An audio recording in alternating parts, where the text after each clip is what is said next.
오늘이 성령 강림 주일이라서 잠시 말라기 강해하던 것을 멈추고 오늘은 성령에 대해서 함께 여러분과 은혜를 나누려고 합니다. 십자가에 돌아가신 예수님이 3일 만에 부활을 하시고 40일 동안 제자들과 함께 계셨습니다. 그리고 하늘로 들려 올라가시면서 제자들에게 약속하신 게 있습니다. 흩어지지 말고 예루살렘에 머물면서 모여서 기도하라고. 그러면 몇 날이 못 되어 성령을 너희가 받을 것이다. 이렇게 약속을 하셨죠. 예수님의 말씀대로 제자들이 마가의 다락방에 모여서 열심히 기도를 했습니다. 그때 성령이 임합니다. 이 오순절에 임한 성령의 놀라운 사건을 사도행전을 기록한 누가가 어떻게 기록을 했는가 하면은요. 하늘에서 급하고 강한 바람 같은 소리가 나고 불의 혀처럼 갈라지는 것이 각 사람 위에 임하여 있더니 다 성령 충만을 받아서 다른 언어로 말하기를 시작하니라. 이렇게 기록을 했습니다. 자, 그러면 진짜 하늘에서 바람이 불어서 소리가 난 걸까요? 성경에 보면은 바람이 아니라 바람 같은 소리가 있었다. 이렇게 말합니다. 소리를 강조하고 있습니다. 또 불의 혀같이 갈라지는 것들이 보였다. 불이 아니라 불의 혀입니다. 불을 강조하는 게 아니라 혀를 강조하는 거죠. 결국 뭘 말하고 싶은가? 성령의 역사가 인간의 말과 언어로서 나타났다는 겁니다. 그들이 성령의 충만함을 받고 다 성령이 말하게 하심을 따라서 다른 언어들로 말하기를 시작하니라 그랬단 말이죠. 여러분, 성령의 역사가 다른 게 아닙니다. 내 입에서 하나님의 말씀이 나오고 내 입에서 복음이 선포되는 거, 그게 바로 성령의 역사입니다. 여러분, 복음이 뭡니까? 복음? 예수님이 십자가에서 돌아가셔서 그리고 3일 만에 부활하심으로 내가 죄에서 구원받고 이제 하나님의 자녀가 되었다. 그게 복음이잖아요. 그런데 이 복음이요, 성령이 아니면 믿어지지가 않습니다. 왜냐? 누구든지 성령이 아니면 하나님을 아버지라고 부를 수 없고 예수를 주로 시인할 수가 없다 그랬단 말이죠. 자, 그러면은 성령이 임해야 죄사함을 받고 예수님의 제자가 되고 하나님의 자녀가 되는데 성령이 임하려면 어떻게 해야 될까요? 성령이 임하려면 어떻게 해야 될까요? 먼저 우리 죄를 회개해야 됩니다. 예수님이 공생애를 시작하시면서 제일 먼저 하신 말씀이 뭐였습니까? 하나님의 나라가 가까이 왔으니 회개하고 복음을 믿어라. 회개하고 복음을 믿어라. 여러분, 여기 순서를 잘 보시기 바랍니다.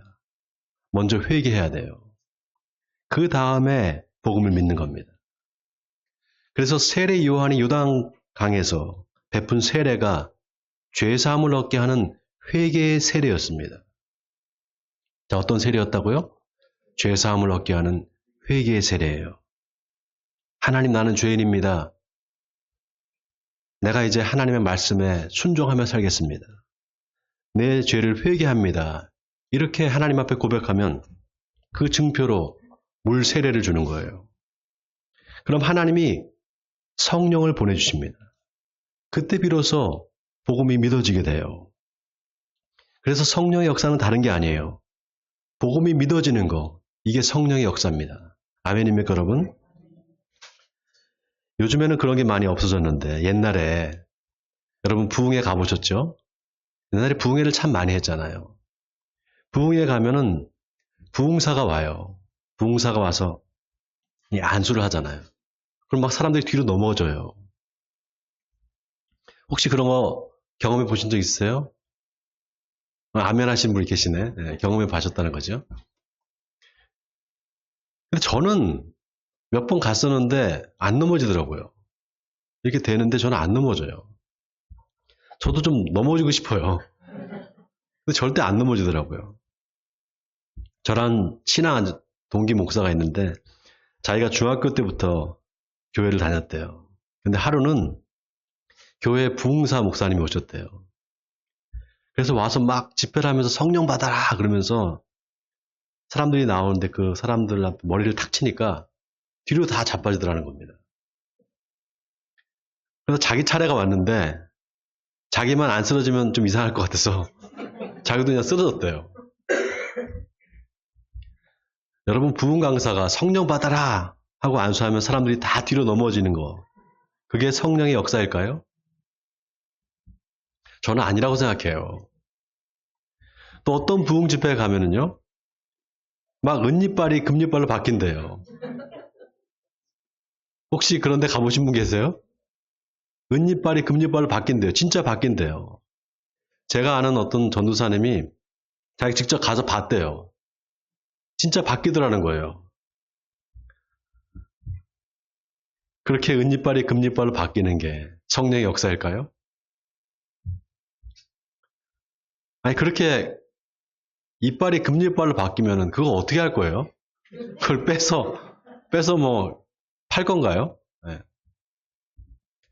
여러분, 그런 게 무슨 성령의 역사겠어요? 성령의 역사가 아닙니다.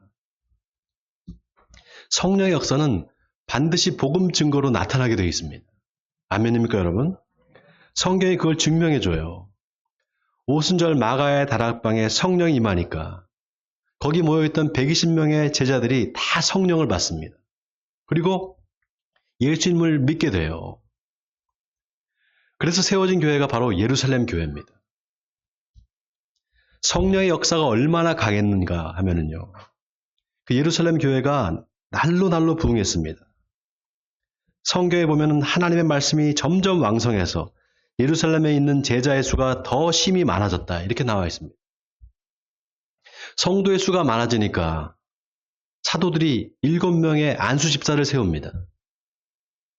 그 중에 한 사람이 바로 빌립 집사입니다.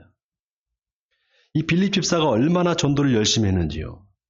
사람들이 그를 전도자 빌립이다 이렇게 말했습니다. 앞에 수식어가 붙었어요. 전도자 빌립이라는 수식어가. 그 빌립이 간 곳이 바로 사마리아입니다. 여러분, 유대인들이 제일 싫어하는 사람들이 바로 사마리아인들이에요. 유대인들은 사마리아인들을 개들이라고 이렇게 말했습니다. 그 정도로 싫어했어요. 근데 빌립 집사가 사마리아의 복음을 전하니까 사람들이 마음을 여는 거예요. 그리고 복음을 받아들이기 시작합니다. 자, 다 같이 오늘 본문 14절에서 16절까지 우리 한번 한 목소리로 읽어보겠습니다. 14절부터 16절까지입니다. 시작. 예루살렘에 있는 사도들이 사마리아도 하나님의 말씀을 받았다 함을 듣고 베드로와 요한을 보내매 그들이 내려가서 그들을 위하여 성령 받기를 기도하니 이는 아직 한 사람에게도 성령 내리신 일이 없고 오직 주 예수의 이름으로 세례만 받을 뿐이더라. 빌립이 사마리아에서 전도를 하니까 막 귀신이 쫓겨나가는 겁니다. 병이 막 고침을 받는 거예요. 그런데 아직 성령을 받지는 못했다고 나와 있습니다. 그 소식을 듣는 베드로와 요한이 사마리아로 내려갑니다. 그리고 오늘 본문 15절에 보니까 그들을 위하여 성령 받기를 기도하니 그랬습니다. 여러분, 이 대목이 중요합니다. 예수님 말씀 중에 성령에 대해서 하신 아주 중요한 말씀이 있습니다. 아들이 생선을 달라 하는데 뱀을 줄 아버지가 있겠느냐? 알을 달라 하는데 전갈을 줄 아버지가 있겠느냐? 너희가 악할지라도 좋은 것을 자식에게 줄 줄 알거든 하물며 너희 하늘 아버지께서 구하는 자에게 성령을 주시지 않겠느냐? 바로 이 말씀입니다. 주시지 않겠느냐? 확실하게 주신다는 겁니다. 아멘입니까, 여러분? 자, 그런데 누구한테 주시는가? 구하는 자에게 주신다는 거예요. 누구한테 주신다고요? 구하는 자에게 주세요. 아니, 목사님 그냥 하나님이 다 주시면 안 됩니까? 왜 꼭 구하는 자에게만 주십니까? 그런 생각이 들죠? 여러분, 오늘 본문 바로 앞에 보면 사마리아에 살던 시몬이라는 사람이 나옵니다. 바로 마술사 시몬입니다. 빌립 집사가 전도를 하니까 사람들이 막 병고침을 받고 귀신이 쫓겨나는 것을 이 마술사 시몬이 보게 됩니다. 그리고는 빌립을 쫓아가기 시작해요. 그런데 이제 베드로와 요한이 와서 사마리아 사람들한테 안수를 하니까 하늘에서 막 성령이 임하는 거예요. 그걸 본 시몬이 베드로와 요한한테 돈을 주면서 그 성령의 능력을 내가 좀 사겠다 이렇게 말합니다. 그러니까 그때 베드로가 네가 하나님의 선물을 돈 주고 살 줄로 생각하였으니 내 은과 함께 네가 망할지어다 이렇게 말합니다. 한마디로 저주를 퍼부은 거예요. 여러분 지금 이 마술사 시몬이 구한 게 뭡니까? 다른 걸 구한 게 아니에요. 성령을 구한 거예요. 하나님이 구하는 자에게 성령을 주지 않겠느냐 그랬잖아요. 그런데 시몬이 성령을 구했는데 왜 베드로가 그렇게 막 저주를 했을까요? 한 가지 재미있는 게 오늘 본문에 보면 베드로가 네가 성령을 돈 주고 살 줄로 생각했느냐라고 말하지 않습니다. 네가 하나님의 선물을 돈 주고 살 줄로 생각했느냐 이렇게 말합니다. 그냥 성령이라고 하면 될 텐데 왜 굳이 하나님의 선물이라고 말했을까요? 여러분 선물은 대가 없이 주는 게 선물이에요. 어떤 대가를 기대하지 않고 주는 거 그게 선물입니다. 대가를 바라고 주는 거는 그거는 뇌물이죠. 그러니까 하나님이 우리한테 성령을 주셨다는 것은 어떤 대가를 우리한테 바라고 주신 게 아니에요. 그런데 시몬은 하나님의 선물을 돈을 주고 사려고 한 겁니다. 자, 여러분이 친구한테 어떤 선물을 하는데 그 친구가 자꾸 그 선물을 받아서는 이거 얼마냐고 물어보면 여러분 기분이 어때요? 이거 얼마인데 내가 돈을 줄게 라고 한다면 이 친구가 내 호의를 거절하는구나 이렇게 생각하지 않겠습니까?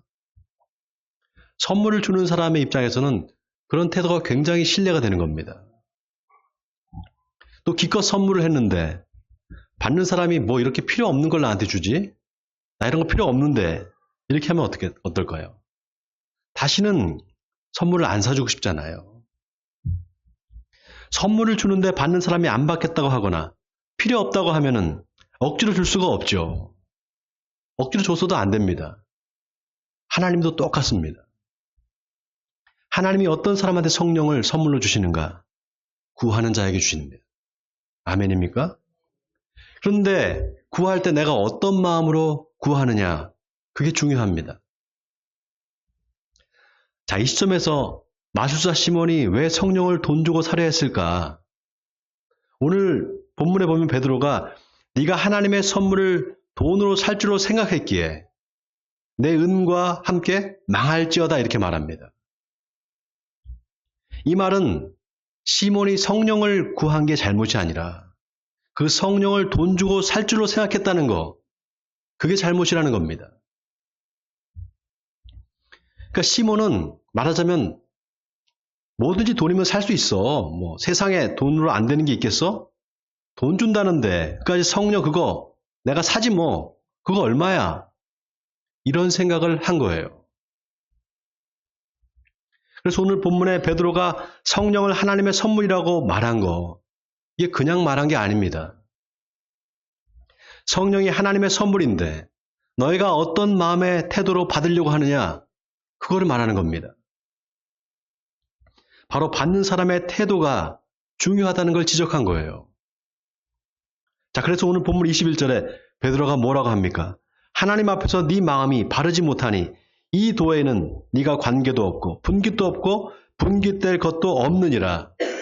여기 분깃이라는 말이 나한테 떨어지는 어떤 이익, 이득 이런 걸 말하는 겁니다.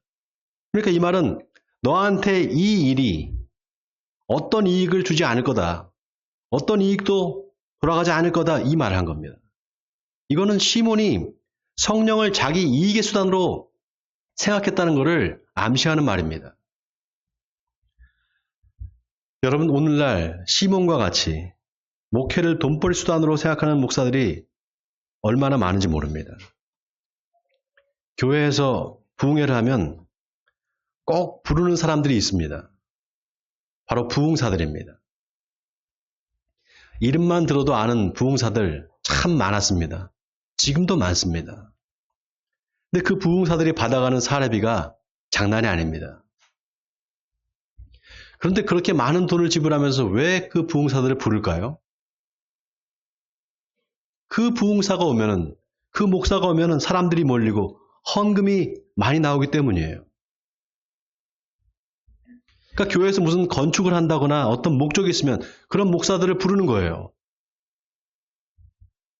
서로 윈윈을 하는 거죠. 그뿐입니까? 교회를 이리저리 옮겨 다니는 목사들이 있습니다.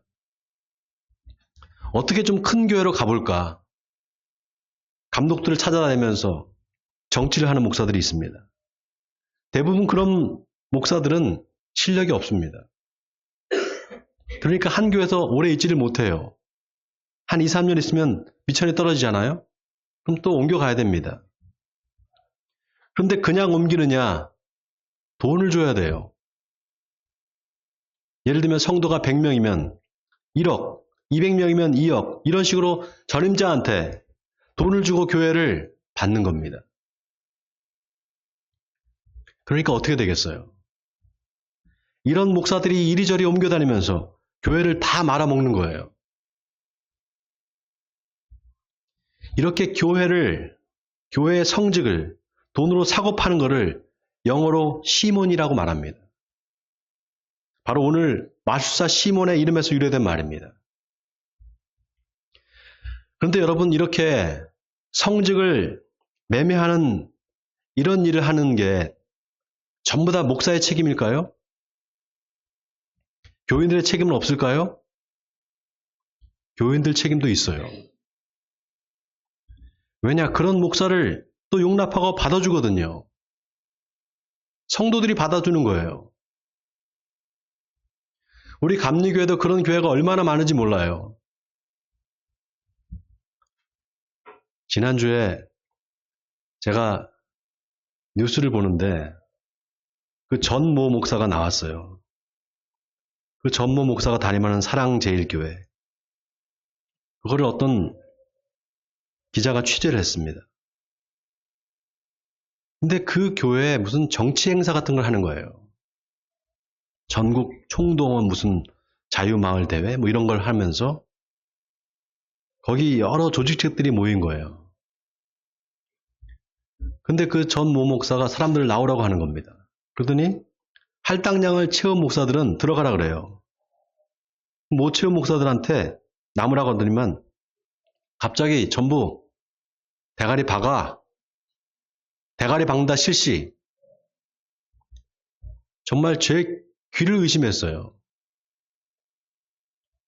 더 놀라운 건 그 앞에 나온 사람들이 다 그 전 목사의 말에 머리를 박는 거예요. 교회에서. 아니, 교회에서 그것도 목사가 이게 제정신이냐 말이죠. 강단에서 욕도 서슴없이 해요. 그런데 그 목사를 따르는 사람들이 얼마나 많은지 몰라요. 언제쯤 우리는 좀 제대로 된 믿음을 가져볼까요? 언제쯤 이 나라가 좀 정상적이고 상식적인 믿음을 갖게 될까요? 여러분, 사마리아 사람들이 마술사 시몬을 뭐라고 불렀다고 했습니까? 하나님의 능력이라고 불렀어요. 마술사 시몬을 하나님의 능력이다. 그것도 큰 하나님의 능력이다. 이렇게 불렀습니다. 아니, 시몬이 도대체 어떤 마술을 부렸길래 사람들이 시몬을 하나님의 능력이라고 불렀을까요? 여러분, 시몬의 마술이 그냥 우리가 생각하는 마술사들이 나와서 뭐 이것저것 막 꽃으로 막 뭘 번하고 이런 그런 매직이 아닙니다. 그런 매직이 아니에요. 헬라어 성경에 보면 두나미스 투 테우라고 나와 있습니다. 직역을 하면 하나님의 능력, 하나님의 힘이라는 뜻입니다. 이건 뭘 말하는가? 사람들이 시몬의 마술을 하나님의 능력으로 믿었다는 거예요. 어떻게 그럴 수가 있죠? 이거는 시몬이 마술을 행하면서 하나님의 이름을 팔았다는 걸 암시하는 겁니다. 그렇지 않고서 어떻게 사람들이 마술을 보면서 하나님의 능력이라고 말했겠어요? 자, 그럼 여기서 우리가 한번 생각해 봐야 됩니다. 도대체 뭐가 하나님의 능력이냐는 거예요. 여러분, 도대체 뭐가 하나님의 능력입니까? 오늘날 한국의 많은 목사들이 예배당 지는데 목숨을 겁니다. 또 교인이 많아지면 그게 목회 성경이라고 생각해요. 그런데 거기까지는 괜찮아요. 없는 것보다 많은 게 낫죠. 근데 문제는 뭐냐? 그게 성령의 역사라고 생각한다는 거예요. 여러분, 놀라운 게 뭔지 아세요? 예수님이 제자들한테 오직 성령이 너에게 임하면 너희가 권능을 받고 예루살렘과 온 유대와 사마리아 땅까지 이르러 내 증인이 되리라 이렇게 말씀하셨잖아요. 그때 권능이라는 말이 똑같이 두나미스라는 단어를 씁니다. 시몬의 마술도 두나미스고 예수님이 말씀하신 성령의 권능도 두나미스예요. 자, 여러분은 뭐가 하나님의 능력이고 뭐가 마술인지 분별할 수 있겠습니까? 마술을 행하면서 하나님의 이름을 팔고 있는데 그게 마술인지 하나님의 능력인지 구별할 수 있겠어요? 누가 그러던데 아무개 목사한테 가면은 그 목사가 안수만 해주면 병이 낫는데 암병이 고쳐진대. 사람들이 그 목사한테 안수만 받으면 거품을 물고 다 뒤로 넘어진대. 그러면 막 몰려갑니다. 그 교회에. 여러분, 그게 성령의 역사일까요? 또 어디 부흥회를 가니까 막 은이빨이 금이빨로 변하는데 난리가 난데 거기로 또 막 몰려가는 거예요. 여러분, 그런 게 성령의 역사일까요? 여러분, 성령의 역사는 예수 믿지 않던 내가 예수를 믿게 된 거예요. 아멘입니까? 그래서 내가 복음의 증인이 된 겁니다.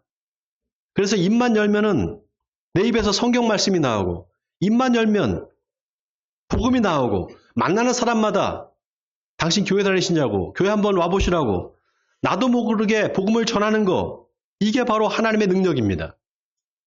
이게 바로 성령의 능력이에요. 그런 의미에서 베드로가 성령을 하나님의 선물이라고 말한 건 아주 의미심장합니다. 여러분, 선물은 어떤 대가로 주는 게 아니에요. 내가 뭘 열심히 해서 그것을 선물을 내가 받았다? 그건 선물이 아니라 이러한 대가를 받은 거예요. 그래서 여러분, 선물은 당연한 게 아니에요. 내가 이거 받은 거 당연해 이렇게 생각하면 선물이 아닙니다. 그건 대가지. 이 말은 내가 받을 만해서 그 선물을 받은 게 아니라는 겁니다. 여러분, 선물이라는 말이 영어로 기프트입니다. 기프트예요. 근데 이 기프트라는 말이요, 주다라는 동사 기부에서 파생된 명사입니다.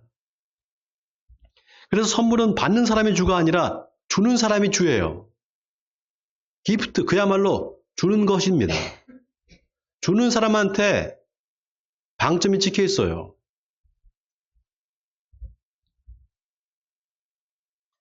이 말은 받는 사람이 저 사람이 왜 이런 선물을 나한테 줬을까?